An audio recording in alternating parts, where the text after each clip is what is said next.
Ни для кого не секрет, что игра в шахматы требует усидчивости и максимальной концентрации внимания от игрока. Поэтому, в отличие от большинства других видов спорта, во время партии в помещении стоит полная тишина. В турнире принимают участие более 40 опытных шахматистов со всей республики. Турнир проходит по швейцарской системе, да, тут там будет где-то 7 туров, да, играться. Здесь участвуют все самые такие шахматисты и сильные республики. Есть новые, очень много людей на этот раз оказалось. Мы даже и не ожидали, что столько их много будет.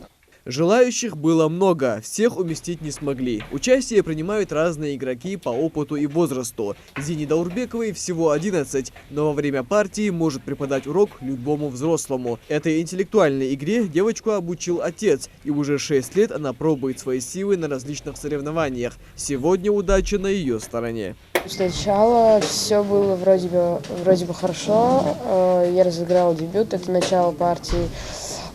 После же я просто его переиграла, он начал отдавать пешки, и в конце уже там матовая сетка была, он из нее вырвался.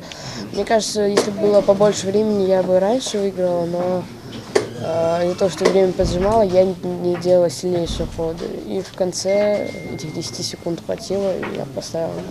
Во время партии каждый пытается загнать врага в безвыходное положение. Большинство участников долгие годы играют в эту игру и нашли в ней для себя много пользы. Отец научил нас, меня старший брат был маленький.